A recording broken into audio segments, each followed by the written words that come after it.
Just keep it like that. We're good. This All is the right. phone. I turned it this way. It's the wrong way, and now I'm up. Yeah. I don't know. I normally can figure stuff out. I'm not that We well are normally. live right now, Joel. So this is a great intro for everybody. Hey guys, sign up with me. I know everything I'm doing over here. No, All I'm right. I sorry. love it. Sorry. I put my daughter to sleep. We'll blame my daughter. Yes. You know No, exactly. perfect. She's not here to defend herself. I love it. Yeah. All right. Blame it on the title. Well, we are going to get started then. Welcome, everybody, to the first official live episode of the Health Movement Podcast. I'm Derek, your host, and with me, I have five incredible guests who have already been on the show before and have agreed somehow to come back and do a live one here with me. So I appreciate you all coming on. I'll introduce them in just a sec, but before I do, and I'll say this a few times throughout, but leave comments as you're listening. Tell us where you're from. If you have any questions, put them in there. We'll try and answer them live. Um, can't wait to start. Katie Van Doren, thank you for the shout out right there. Let's see if this works. Show on. There it is. Katie Van Doren's getting ready. But thank you all for joining us. Follow, like, subscribe, do all that sort of stuff. We are going to have an overall kind of roundtable about health and fitness and what it means to, live as fulfilling a life as we possibly can, stay active as we get older. We're also trying to raise money for veterans and Gold Star families through Team 1 Mile. I'll let Kris talk about that in a minute.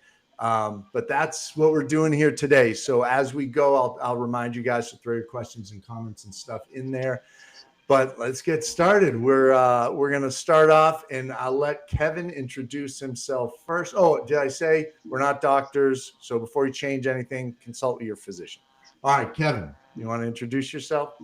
Yep, thanks, Derek. Appreciate it. My name is Kevin Stark, and veteran myself. Spent 22 years in the Navy as SEAL, and then since then I've been doing leadership development, coaching, and retreats, and just trying to help people find their own path to excellence. So I'm excited to jump in. I appreciate it. Awesome. Thank you. Sam? Hi, I'm Sam. They know me as Sam Coop, Fitness Scoops on Instagram. But technically, my husband gets mad because my last name is not Coop anymore. But it's fine. We're just gonna, we're gonna go with it. I'm a pre-postnatal certified personal trainer, a professional fitness model, and a bikini competitor. And my kids are what brought me into fitness, so they inspire me to keep going. Awesome. Joel? Hey, I'm Joel Diego. I've been training my whole life, basically since I was 20. I'll be 50 this year. So 30 years, certified through NASM. I've been in the health space for the last 10 years as a fitness professional and nutrition coach, and I'm really passionate about helping people become the best versions of themselves. So that's really what my goal is for people in this business. Awesome. Thank you. Kate? Hi, everyone. I'm Kate.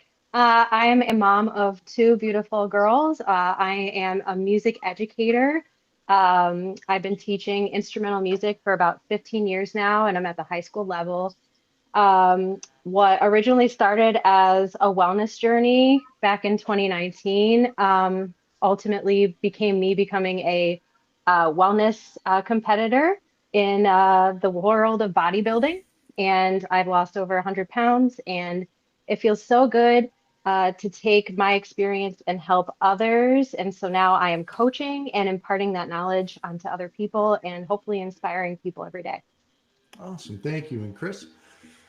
Hi, my name is Kris Bachman. I am a running coach, strength training coach. I'm an 11-time Boston Marathon qualifier.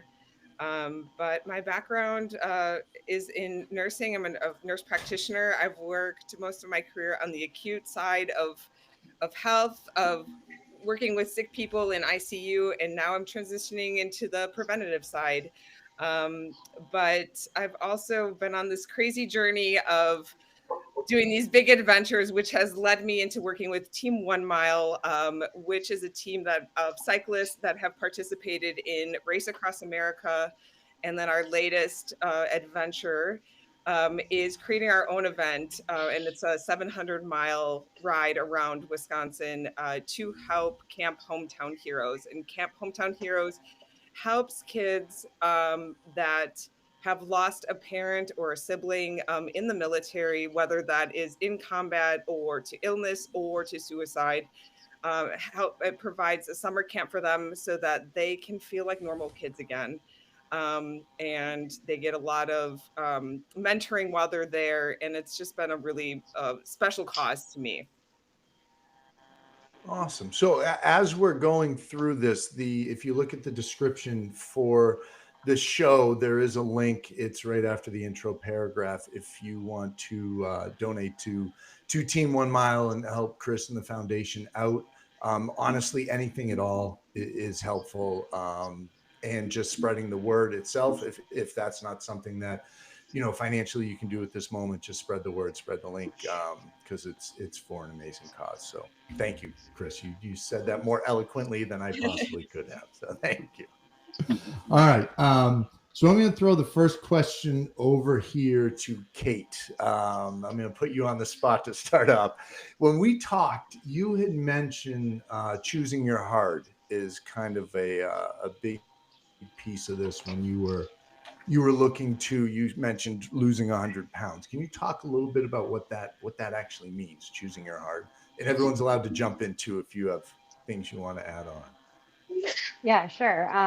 What's harder? I mean, waking up at like 5 a.m., right? It's dark outside. You don't want to do the workout. You're not always going to be motivated. That's normal. But I mean, is that harder, or is not being happy with where you are health wise? Is that harder? I mean, it's choose your hard. You actually have to do the thing that you said that you're going to do and do it. Absolutely. I think that's probably, and I feel like everybody here has gone through that sort of experience too. Yeah. I mean, for me, in 2019, I had two little ones under the age of 2. So, I wasn't sleeping. I was just getting it in. I started with Beachbody at home workouts. I did what I could with what I had. That's how I started. And yeah, it was hard getting up every morning. It was hard finding time to get it in. I mean, sometimes I got barely like half a workout in, but that's better than nothing. It was hard educating myself and learning about nutrition and how I can make that work for me. And it took time, but I mean, at the end of the day, you just got to choose your hard. Yeah, Kev, hop in, and I got a question Cait, for you, who Cait. had messaged earlier, posted about this. So you got a fan out there, Cait. Sorry, go ahead, Kev. Yeah, I'm curious. Like, what was if you had an aha moment or an inspiration, or what was that pain point that got you and just said, you know what, enough. Like, I need to do something. Like, what was that build up like, and what was that internal fire that got you in that land of hard?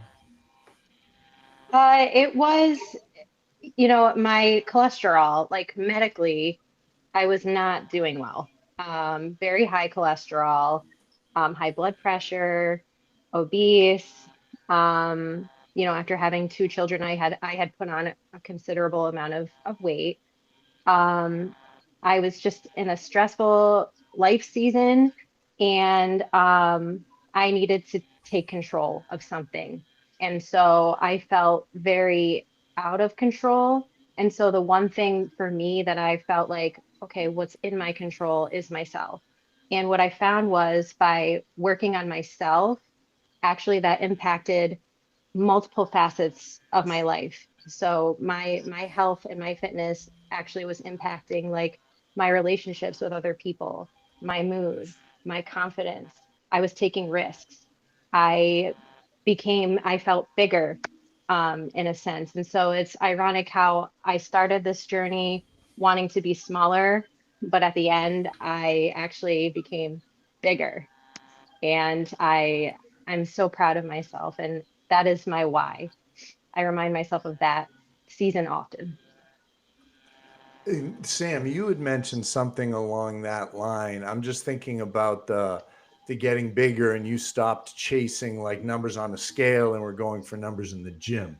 Yeah. I mean, both for myself as well as clients, because I work with a lot of female clients, and typically it is more predominant with females, although we do see it with males too.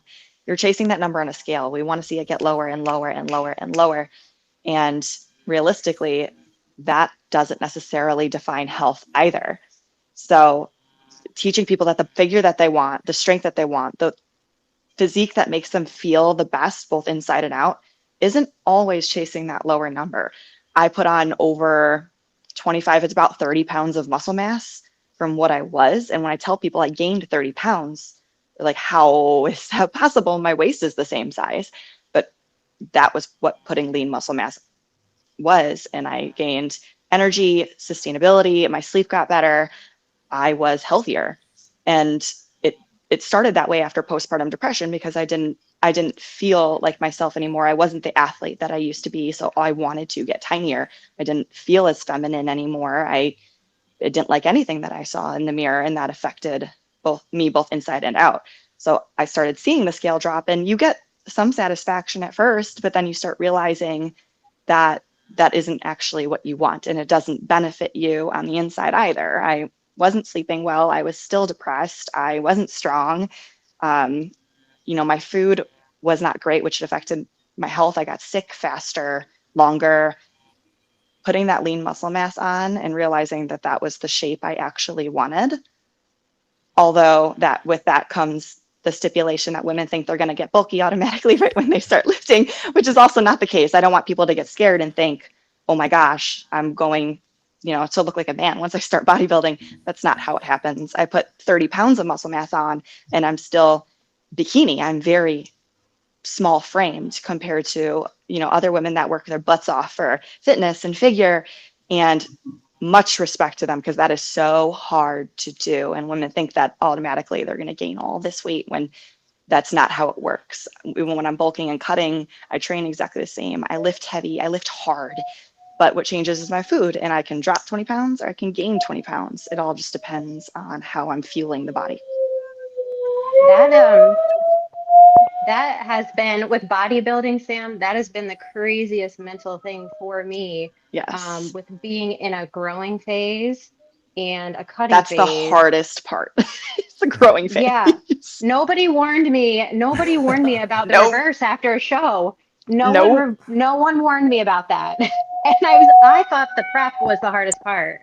And it's exactly. Not. I would say we had this conversation on our last episode, was that, women always laugh at me when I say that cutting is easy. They're like, wow, you're really lucky that the cutting's easy. I'm like, no, I've just been through both phases now. The first time I tried to cut, I called my coach crying because I was hungry and I wanted sweets. And I will never forget his response. His response was, Sam, I have enough emotional women in my life. I don't need you to. And I was like, okay, fine, I'll be fine. But then after experiencing... Sam, I thought you were going to say he was going to tell you to go drink some water. No! He's a lot more harsh than that. After experiencing the cut, you have so much appreciation for both phases, because the bulk, you don't get the gratification that you get with the cut. I mean, sure, the cut's hard and it's definitely both emotionally and physically demanding, but you get almost instantaneous results because you're seeing that scale get lower. You're seeing more definition pop out. With the bulk, you're not. You're seeing yourself get bigger. My cellulite comes back. There's just things that I don't like about myself when I'm bulking, and I have to be okay with that, because you're looking long term. You're looking, well, I know when I get that off and I show what I've built, I'm going to hit that stage with the best package I possibly can. And not that everyone is going for that goal, but that definitely gives you a newfound appreciation for how hard it is in both phases. That's where I am right now. I mean, it feels like being a wellness girly. It feels a little illegal walking around in leggings. Like I can't really bring myself to go to a grocery store in leggings, so. I can relate to that. Kevin and I have that issue too sometimes. I know. All right, got to put on regular pants. This isn't fun. Yeah, well, and that's why, take the photos. Like, don't just Yes, go by the numbers on the scale. Like, it is just crazy. It's wild. Like looking at photos and you're at the same weight on the scale, but your body can look very different. very different. Very, very different. Yeah, One Sam, of you would put up a reel about that as well, I where I did. think you were the exact same weight in both pictures and looked I was. vastly different. There was a couple of years back where I did an 8-week challenge. I think it was actually during the pandemic. I was just trying to go through a body recomp phase. And in 8 weeks, the scale did not change a pound, but I lost 2.5 inches off of my waist. So it's just, the scale is very misleading. It's extreme. So photos are the best thing in the world. My clients usually send me their photos once a week. We do check-ins, and I want the weight just because it helps me program, food, diet, etc. But that info is nothing but a tool. The photos are what truly show what's happening. They're everything. One of the big issues with all the, or maybe this is what I'm dealing with because I'm pushing 50 at this point in time, but injuries. And you may be doing everything perfectly, and then that injury hits. And Kris, you had talked about this a little bit with your running, and actually had a hell of a time when you overcame it, which was a great story. But can you talk about dealing with injuries? Yeah, I had an injury that went undiagnosed for about 6 months. I ran my first Boston Marathon and was running it to raise money for a friend's charity, and just wanted to follow through with that because I had raised a decent amount of money, and I felt like I owed it to her, and I knew like through training like something just wasn't right, but I could still run. So I still did the race, but as soon as I hit the finish line, like the body was shutting down. Like something was definitely not right. I ended up in the medical tent at Boston, which is one of the wildest experiences that you can go through. I mean, it's an international race, so there's people speaking all different languages at once. It's complete chaos. And I recovered. I got out of there. I started training for another fall marathon, and I just couldn't get over 15 miles. And like, something is not right. And so I went and saw every specialist you can think of. I did PT. I went to chiropractors. I went to sports medicine. I did everything. No one could figure out what was wrong. And then finally in October, I had an MRI, and they're like, yeah, you have a stress fracture in your sacrum, which is very rare. It's only 1% of all stress fractures. But it meant that I couldn't run, and running was my identity. So much of what I did was wrapped up into this one thing. And so now I had to figure out a way to get through 12 to 14 weeks without something that I relied on every single day, mostly for my mental health. And so the one thing that I could do was swim. And so I got all my swim gear. I didn't know how to swim a stroke. I had no idea. I mean, I know how to swim, but not a front stroke. Like, I didn't know any of that. So I sat in my car. I had my pity party. I cried. And then I'm like, okay, it's time to go to the pool. And I went every day just trying to figure out. I took instruction. I eventually ended up going to master swim classes, which I didn't belong at either, but they were so great at helping me and in giving me tips, and became great friends. And, I got through it. I got through that 14 weeks. I became, a stronger person mentally because of that. And then it was from that point that, you girls were talking about strength training. Like, strength training became a necessity in my life. And it's a thing that I absolutely have to do if I'm going to train the way that I want to train. Like, strength training heavy has to be a part of it. And my doctor told me that I shouldn't run distance anymore, and I've run, I don't know, probably 10 marathons since then. So but remember, we made the disclaimer that you're supposed to listen to your doctor. Yes. Yeah. We're not doctors. Don't do what Kris does. Yes. Don't do what I did. But strength training is a non-negotiable for me. I know it because of my family history of osteoporosis. Like, I need to do all of these things if I want to keep training the way that I train. I Absolutely. love it. Joel, can you hear us okay? Yeah, I apologize. I got a torrential downpour going on right now, and I just trying to make sure everything doesn't blow Oh, that's probably away. helping The with the campus Wi-Fi and outside. Yeah. everything. No, hope we don't lose power. But yeah, we're good. All right. I Sorry wanted about to that. ask you, because when we were talking, and for those who didn't know and were on the show with Tim, he got a new job as a firefighter EMT. So his Oh, schedule doesn't allow for him to partake in this anymore. He had to give this up, and yes, I can't believe he understandable. chose saving lives over this podcast. But we'll How let it selfish. slide. Yeah, I know, so selfish. But Joel, you had mentioned when we were talking about, people live a certain lifestyle and then they want to make that change. You had likened it to, all right, you've walked 10 miles into the forest.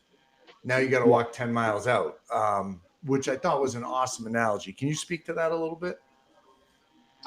Yeah, I mean, I wish I could take credit for the analogy. I don't know, or I read it somewhere, and I was like, oh, that's amazing. I'm gonna keep it and steal it. But no, basically, like when it comes to your health, if whatever you've done to get to wherever you're at in your life with bad health, you can find someone to help you get out, but you still have to do the work. So if you walk 10 miles into the forest of bad health, you're going to have to walk 10 miles out. Now, the thing about having a coach or a trainer or a mentor, somebody that can keep you from going in circles, backtracking, starting and stopping, we can give you a straight line out of the forest to get from A to B as quickly as possible, but you still have to walk out. You still got to do the work.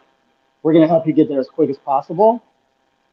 But there is no magic pill or anything to do other than the work to reverse what you've done to get yourself into whatever bad position you are. So I use that analogy a lot with all of my clients and people that are talking about health. Hey, whatever you've done, you have to undo it.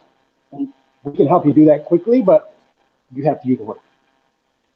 I think one of the biggest problems people have is understanding that it's not a 2 week or 2 month fix. It's if Absolutely. your lifestyle has led you to a certain level of health that you don't like, you're going to have to change that lifestyle, and it takes time. Yeah. You've got to develop new habits, and it's not. I think people get in the mindset of, oh, I was bad, or I was this, or I was that, and it's no, that's Yeah. where you were, and now you just figure out where you want to get to, and set up a path to get there. And like you said, you need a coach, or you don't need one, but it helps to have a coach or a mentor or someone to help you Yeah, along the yes. way. Definitely in any profession, like someone that's done what you want to do or been somewhere that you want to go, it's easier to follow somebody that's already done it. So, the same thing with nutrition. Like you talk about long term, like this is a marathon mindset. We got to have a marathon mindset when it comes to your health, and have the mindset of something you're going to do forever. Like you're just not doing it for a couple weeks or a couple months. Like this is a lifestyle. It isn't just like a fad or a passing whatever. Like this is a lifestyle, something you're going to do indefinitely as long as you can get up and move. The same thing with your diet. So or nutrition. When people are picking a diet or they're jumping on the newest craze, I always try to remind them, hey, is this something that you can do forever? Are you going to want to do, and not knocking any type of diet, but are you going to be a carnivore forever? Are you going to be on keto forever?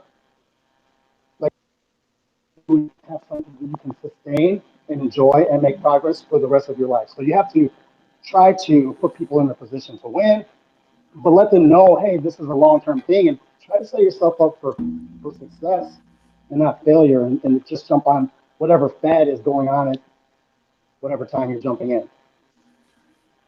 Yeah, Chris. We were talking about coaching and everything. And even though I coach runners, I have a coach. I have someone that I stay accountable to. And that is so important. I think if I didn't have a coach, either I would run myself into the ground, or I would never push myself to those super uncomfortable places that my coach pushes me to. And so I also think that it's who you surround yourself with, your circle of influence, that makes all the difference. I want to surround myself with people that inspire me to do bigger things, to push harder, to achieve the next great thing. I don't want people that are going to bring me down. I don't want people that continually make bad choices and want me to be like, hey, like, let's go out or let's drink or let's do that. Like, I don't want people to take me away from my goals. I want people to surround myself with people that are going to help me get to the next level, whatever that is in my life. Kev, that leads into you a little bit in terms of the retreats that you lead. I didn't know if you wanted to talk about that a little bit and the challenges that people face and kind of that mindset. Yeah, I mean, I love the idea of what everyone's talking about is like, what are you adapting to, right? We're constantly adapting to the environment and stressors, and even like you said, Kris, you also adapt to the people in your life, right? And if it's like, hey, I got my 5 boys and they're all hopping in a car to go downtown, you know, instead of like going to bed early to do a sunrise run, like the chances of me, you know, doing what I should be doing are probably smaller. So I just want to say that, like, that's a really hard thing. And you're exactly right. It is a lifestyle. Like, man, well, how do I, because I'm not going to have the will all the time, but how do I change my environment? So that's just naturally what I have to do. Right. I got to wake up and do this. And I surround myself with inspiring people so that when I run out of inspiration, I can borrow from them. So, man, that's just super cool. You have to be intentional about your environment and your peers and everything like that. So it's good. Yeah, and I read something somewhere, and I never remember where I get these facts from, so I could just be making them up and nobody knows. But I swear this one was real. And if you look at the circle of like your 5 closest people, you kind of emulate what the others do. So like you said, if your boys are all going out, you know, late at night, that's probably what you're doing too. If you're getting up at 4:35 in the morning to go to the gym, you're going to see those same exact people there every day, and you kind of create a kinship there. So that piece there, I think, is super important. Derek, quick stopping point. Oh yeah, Cait. Oh, I'm sorry. I just wanted to mention that analogy, the 10 miles in, 10 miles out analogy that we were talking about initially. I mean, my mind went somewhere like completely different with that, even, which is like, okay, but you still went 10 miles in. It's 10 miles, you know? So, like, from my perspective, for myself and for my clients, like, I know nutrition wise around like the holidays, people sort of get kind of stressed out about losing their progress, right? Because a lot of our social gatherings are like there's food around. Yeah. So and I know you teach music, so I know you see the teachers' rooms and everything there. Definitely a lot of food. Yes, around. the evil donut bringers. Yes. But so I mean, it's just a meal, you know, it's just a couple of meals. And then, you know, I always get people asking, well, what do I do when I indulge over the holidays? Like, what can I do to get back? And the answer is nothing different. Just get right back to it. Just enjoy the day, enjoy the holiday, enjoy the occasion, build that healthy relationship with your food, enjoy it, knowing you're going to get right back on the next day. Yeah, I think that's important to know. Definitely. Quick thing. We have more people on here than when we first started. So just a reminder, you can throw in the chat where you're from. You can talk about any questions that you might have. You can tell Kevin you love his shirt. Like anything you want to throw in the comments is perfectly fine. And also, we are raising money for Team 1 Mile to support Gold Star families and veterans and children who have lost a sibling or a parent in the line of duty. You can find that in the description under the first paragraph. There's a link to Kris's Team 1 Mile page. And I did look it up, Kris, and we have had a couple donations come in already. So thank you very much to those people who were able to do that. And Joel is doing parent duties right now, so he had to step away just for a quick second. We got more of them. All right, Casey, loving this so far. Bay State tackle. There we go. And then, Francesco, thank you, buddy. Oh, and Joel is definitely gone now. He'll be back, I hope. Now I want a Boston cream donut. Thank you, Patrick. Yeah. Is that outside of Boston? Just curiosity. Out of curiosity, do you guys have that all over the country? Boston cream donuts? Okay. Just want to make sure that our one contribution to society. Those are my favorite. That's my go-to donut. That's my favorite.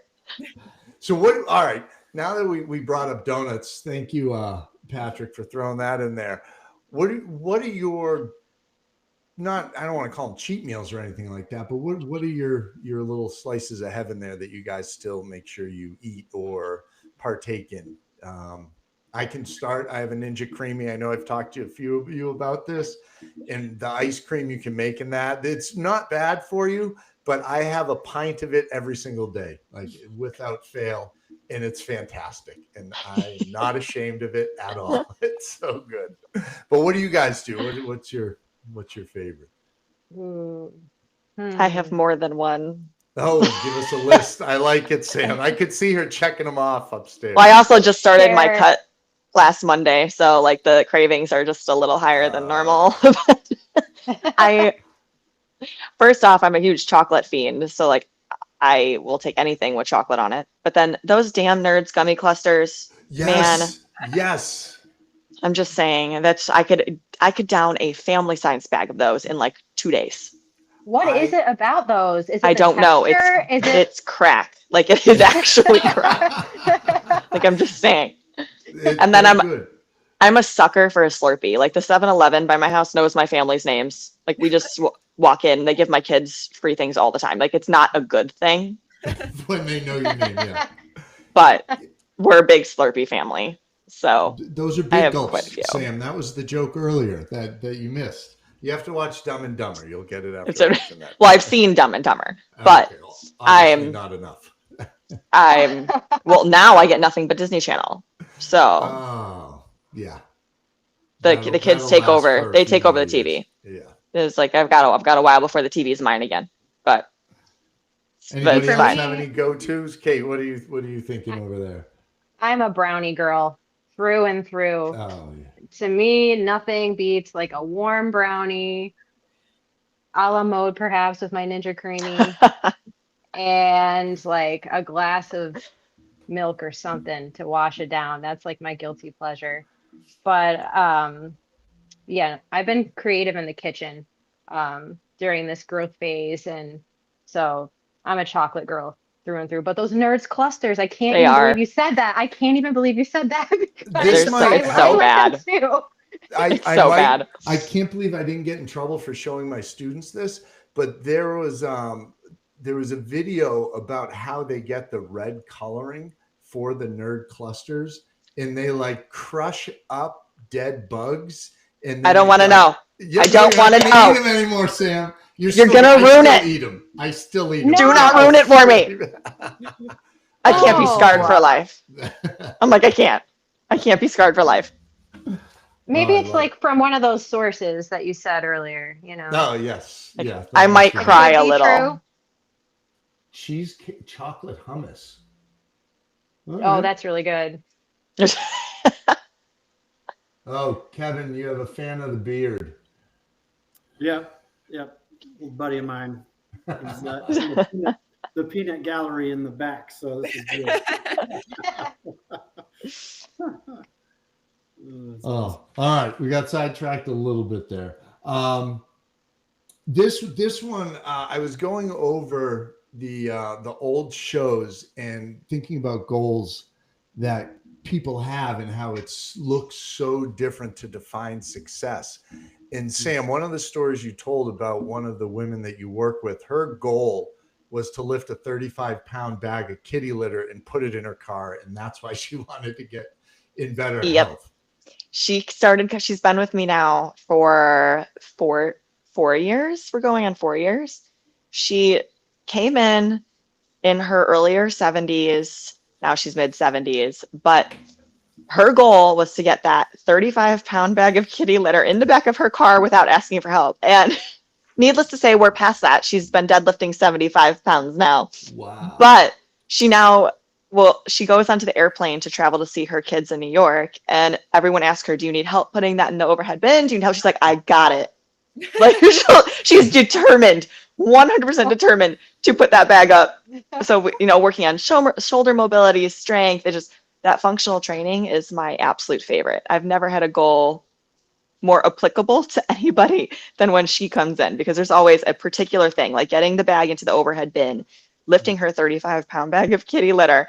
And she sent me a picture once when she was downtown with her grandkids, where she hiked herself up to sit on top of a pretty tall ledge. And she sent me a picture and goes, I was only able to get myself up there because of you. It's like, that's my favorite. That's my favorite.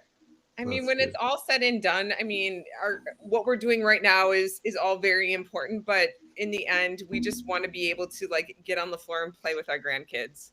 Better quality of life. Right? Yes. Like, we don't want to be that crippled elderly person that needs someone to take care of them. Like, I want to be that, that grandma that's hiking mountains in my 70s. I don't want to be, in a nursing home. And so that's what absolutely this is for, right? And setting the example for our children too. I mean, that's really what this is for all sure. about. I think for me, at least, yeah, is showing them what strong really looks like, especially for my daughter, to show them that we can do anything that you put your mind to, but they also see the work that goes into all of this. This is like we said, we were talking about earlier, this is a lifestyle. This is what we do every single day.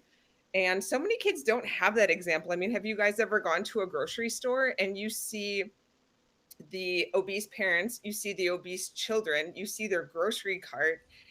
You're trying not to judge, but you're just like, God, if I could just like help you, if I could just take some things out of your grocery cart, I would love to just help you. And it's just that maybe they don't have the education. Maybe I think that's a lot of the way that they were raised. It's a generational things that were learned and passed down.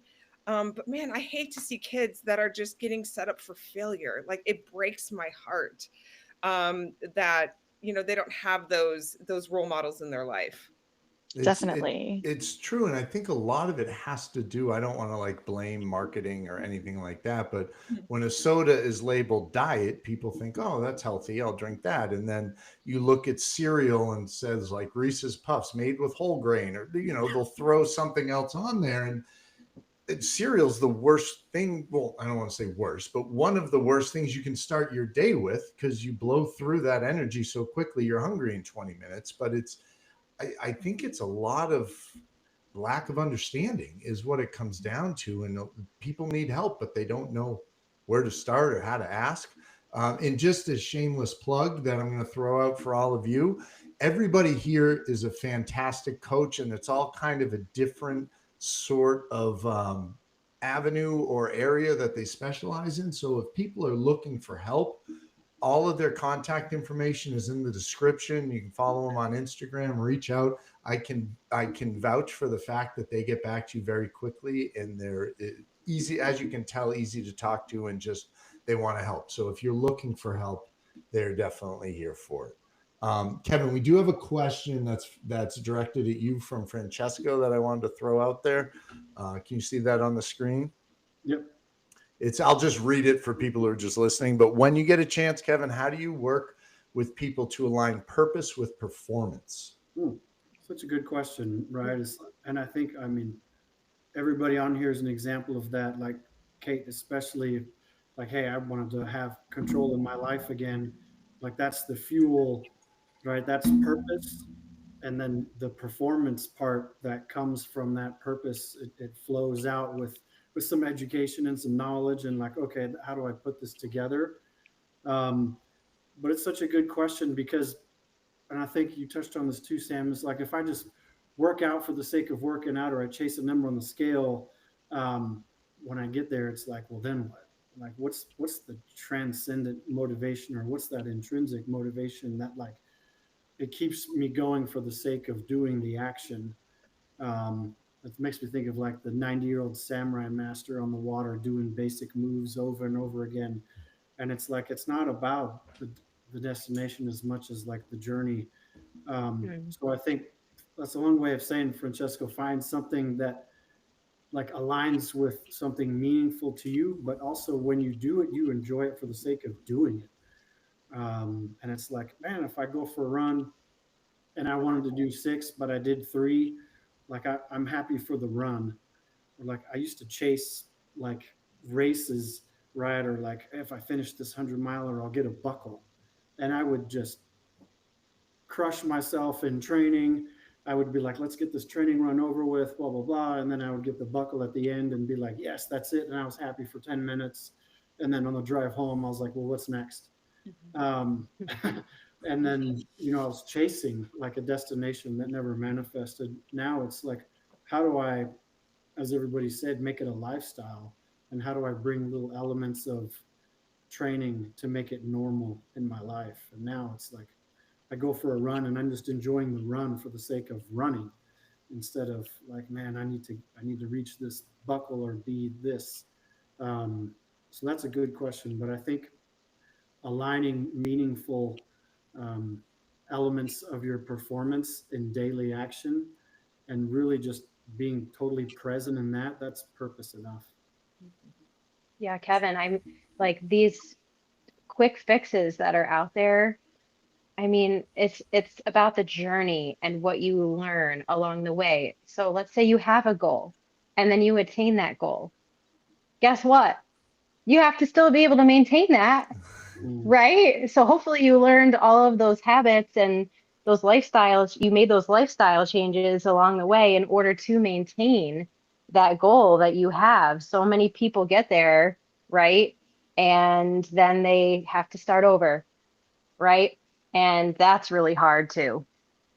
Yeah, if I would do that, I would make the goal everything, and I would suffer and train. I call it going into monk mode. I would go into monk mode, like early mornings, no sweets, like nothing but water, and like do the race. And then it's like full on chocolate wars. And like my wife is like, what are you doing to yourself? Like, how could you possibly like coach other people? You're a train wreck. You know what I mean? So it's like, what I found is like, how do I maintain a normal rhythm? And then from that normal rhythm, if it's like, I want to do this race, I go to do the race and I come back to normal. Or if I want to do whatever it is, I train for that, but then I come back to normal. So that's super important too, because if you chase the goal, when you get to the goal, you look at the ledge and you're like, well, damn, now what? So like being mindful of like who you're becoming in the process and enjoying the process, right? So, if the race gets canceled, you're like, oh shit, well, I still had a great training session. I'll go move on.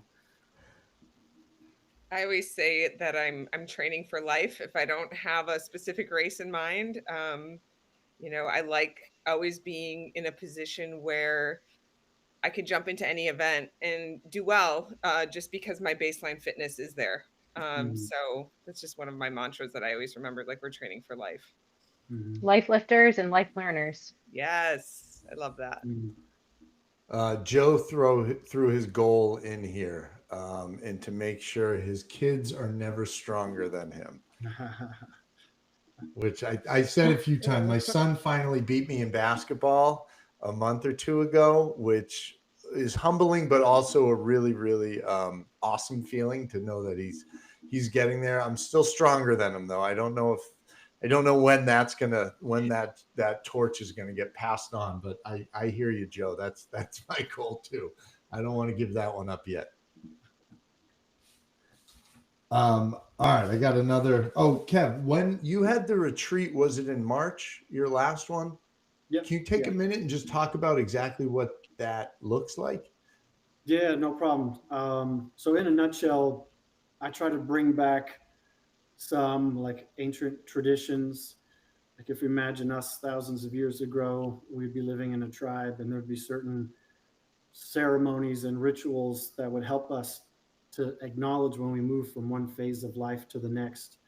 and there would be, mentorship and examples constantly around us. And today, I'm not poo-pooing on society, but that's not evident. It's not like in your face as much. So I want to bring people through challenging experiences where they go through a challenge and then they learn more about themselves in the process.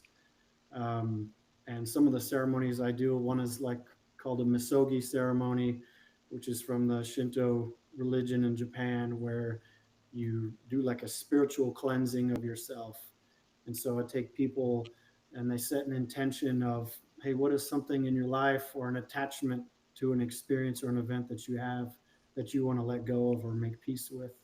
And they have them go in the cold waterfall and it rinses them off symbolically, but it has a subconscious effect. So when they emerge, and it's almost like a fresh start. It's not like you let go of the event, like the event happened, whatever, if it's a trauma or a belief that you have, but now you're just choosing to make meaning of it differently.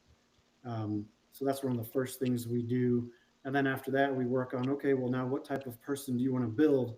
Just like all of you build training plans for people, this is the same thing. It's like a functional goal, right, of lifting the kitty litter. Well, what's your functional goal of character? What's the functional goal of how you want to live life? Like, with what is your personal ethos? So we work on character and values, and people share stories of like successful times in life. Like Cait, yours would be, perseverance and like growth and grit, and determination. Like, so those values would be a part of who you are, and those can be more, you can put those more out front of who you are as a person, and that can help build like a life path for you. So it's more of like a character, virtue, and ethos type experience. Kevin, once you got out of the military, did you feel that you had a loss of identity that I feel like a lot of veterans have once they get out, of just trying to figure out like where they fit in society again? Because what you do in the military is so vastly different, and your skill set is so different than when you go to a civilian job per se, and you feel like you've just lost who you were. And I know the brotherhood is really important, and so I love that you continue to do that and bring men together to like help kind of find themselves again. Mm-hmm. Yes, I mean, that was a catalyst for the work I'm doing now, because I suffered. Um, if you think about, you adapt yourself to certain environments, and the SEAL community is a very small, very tight knit environment, and so you mold yourself to be a certain person to be successful there, and it becomes you, right? It's like you when you were running, right? And the doc says, "Sorry, 12 weeks," and you sat in the car crying, like, "Holy smokes!" Like, I identified with that, and I was the same. I just identified with being a SEAL, and then I had to reacquaint myself with a new environment, and I spent a lot of time like, oh, what's my purpose? What's my purpose? I frankly think that's a waste of time.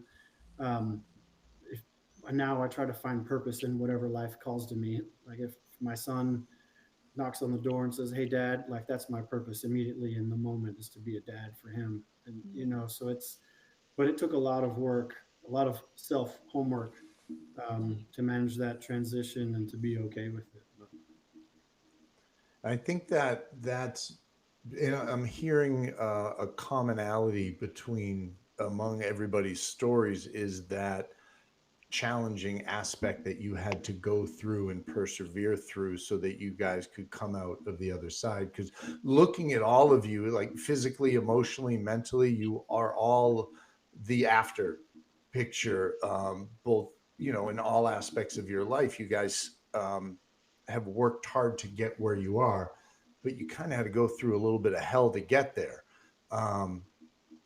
Do you think that's necessary for people to get to a certain point in their life of appreciation and gratitude and fulfillment? I don't know. I'm just throwing it out there. Is that something you guys have thought about or have I think noticed? I, I feel like, at least for me, the pain of staying the same outweighed the intimidation of what it would take to get to where I wanted to be, if that makes sense. Yes. Yeah. I tried to quote that in a previous show and butchered it. You did way better, Cait. It was so much better. Wow. Well, yeah. Yeah. It was just too painful to just stay where I'm at and realize how short life really is. And we all have such a limited time here in the grand scheme of things. And the pain of just staying the same was worse than getting up at 5 a.m. How long did for it me. take you to get used to that 5 a.m. wake up? Honestly, about 3-ish weeks, I maybe a don't know if you're month. going to say 3 years. 3 weeks. I mean, it's still pretty hard. I mean, it's hard for me. I'm one of those, if I'm being honest, I set my alarm because I know that I'm gonna hit the snooze button like at least one time. I'm not one of those that can just get up right away. I'm like, I need a minute. I don't think those people are real, or maybe I don't know. Yeah. No, it definitely was, that was it for me. I was intimidated by change. I was intimidated by what it was going to take to get there. I knew it was going to be hard work. I mean, my leg days scare the crap out of me. I do leg day 3 times a week. That is my current split. And they're scary. It scares me, but I think that fear, facing that fear in the gym translates into daily life where you're able to do that and you have the confidence to do that and face those fears. Yeah, if you So start your day conquering something, then the rest of the day is already, you've already accomplished something. So no one it can gets a take little that away easier. from you. Yeah. Yeah, no one can take that away from you. You've done it. It's yours. That's why I love teaching music. That's why I love fitness. The ability to play an instrument. I mean, I'm waving my baton up there. I'm not doing anything. I'm just waving a stick. Everybody else, my students, are the ones that make the noise and they make the music and it sounds beautiful. Your fitness, you do that. I mean, yeah, you have guidance, but at the end of the day, you're the one showing up for yourself. And that is the biggest flex to me, is looking at someone and seeing them in shape. They take care of themselves, they prioritize themselves, they've got their priorities straight. That I take them more seriously. Well, you understand the I amount of dedication that goes into it. Sorry, go ahead, Sam. no, as I say, I spin off of that. I mean, you said 5 a.m. and honestly, I got jealous because I have to wake up at 3:30 to make it to the gym for my 5 a.m. Oh, clients. oh, But oh. however, So I don't. I'm sleeping in. I was like, I heard 5 a.m. I was like, I would love if my alarm was able to go off at 5 a.m. Oh, so I, sorry. but everyone always asks, why I get up so early. And like, the first question is, who comes into the gym at 5 a.m.? Like, well, honestly, my moms. My moms come to the gym at 5 a.m. because they need to be Yeah, home we before their do. kids get out of bed, Yeah, we or else do. they get nothing else done throughout the rest of the day because there's no time. So when I get a mom that says, well, I just don't have the time, my first question is, well, what time do you get out of bed? Because if you truly want it, you are going to prioritize for it. Now, do I want to get up at that time? No, I do not. It's miserable. I don't recommend it. However, I'm just saying, if you want it, we work hard enough for it. And my women that come in, one of which actually just popped a baby last weekend, came until the day that she popped. She was coming in at 5 a.m. and she's Good for her. about to go. And she works, she's a mom. And then after work, you have after school activities. I'm in the car, I'm driving all over the place. By the time you get home, it's 10 o'clock, you're feeding your kids dinner, you're shoving them in bed. And now it's the end of your day. So sometimes you have to, if you truly want it, you have to make sacrifices. And sometimes that's just getting out of bed before everyone else is up in your house. Yeah, that mom strength is something else, like us moms, like we've gotta make every minute count. We're in there, we're at the gym, 5 a.m. We gotta do this. Actually, I was messaging Derek on the way here. I'm like, I'll be on at 7:45. Both of my kids had a piano recital. I was just at a piano recital in like downtown, and now I'm here. Like, we make it work. Everyone can make it work. You just gotta prioritize. Exactly. Are you Oh, wow. We've been going for about an hour. Do you have to hop off or you have a couple more minutes? We have a couple. I've got a couple more minutes. I don't know about you guys. It's a we, and I was like, I'm just speaking for the Yeah. whole group. Sam's in charge, just like normal. I've got time.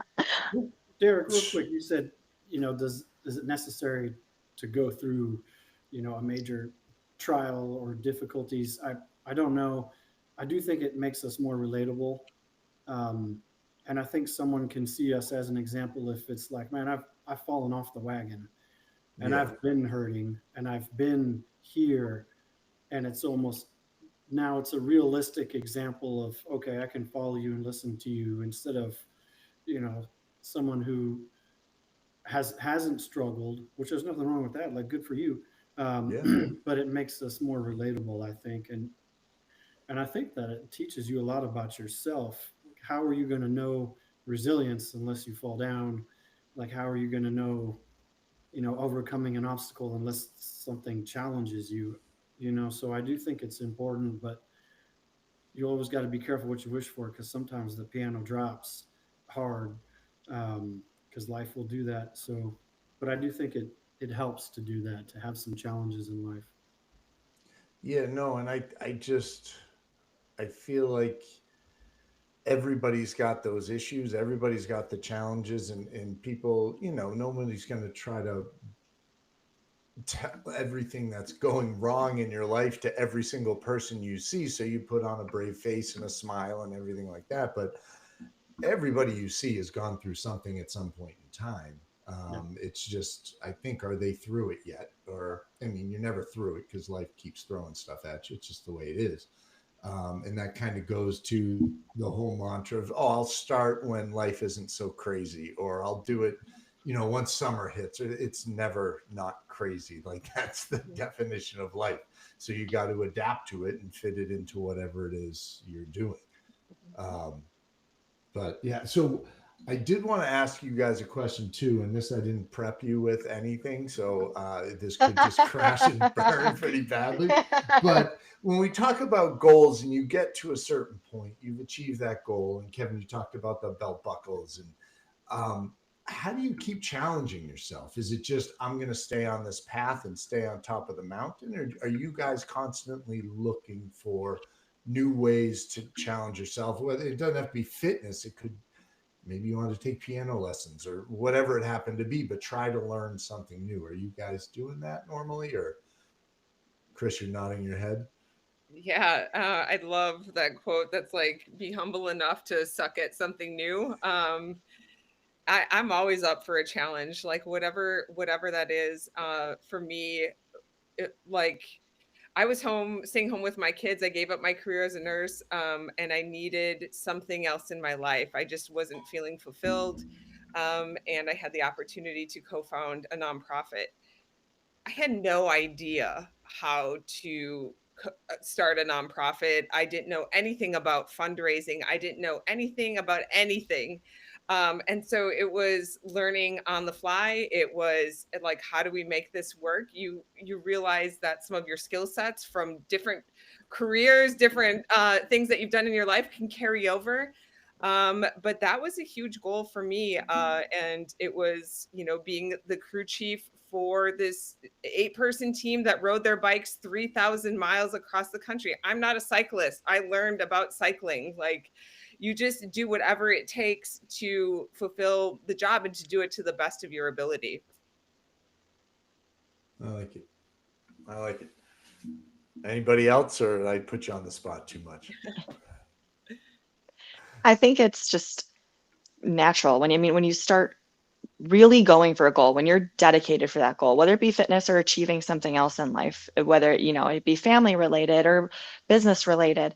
When you start going for it and you start seeing results, I think it's natural to feel like I can go a step further. I can take this a step further. And that's the way we should be. I think it also teaches our kids to strive for things that they never thought that they could strive for. I never intended on competing. Actually, I told everyone that you would never catch me dead on stage. That's actually what I said. And that's not what happened, because, it got to a point where I was starting, to achieve new goals and saw myself getting better and better and better physique wise at what I was doing. And really at first I was thinking it's a business card. I'm making sure that I can show people this is what we can accomplish after giving birth to 3 kids when I never looked like that before. And then I started getting competitive with myself.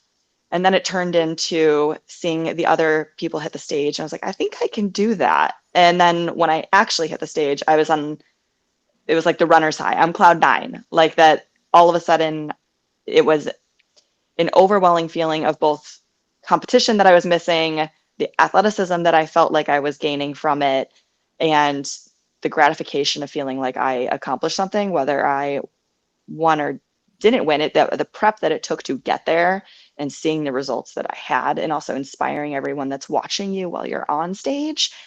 I never thought I would be in that position, and I'm loving it. And also seeing my kids see me strive for that.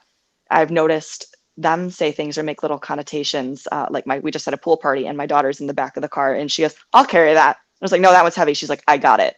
And I was like, "Okay." Like she's like, "I'm gonna be as strong as you one day," and I'm like, okay. So there's, they pick up on that, and it makes them more confident, and we pass those things down, not just to our kids, but to those around us. I mean, a lot of my clients always compliment me because they see me as a motivator, which is funny because the only reason I get up to be at the gym at 5 a.m. is for them. Like they motivate me to do that, not myself. But we feed off of that energy, and you not only improve yourself, but you improve the relationships around you too. I love it. I love it. All right. One last little plug.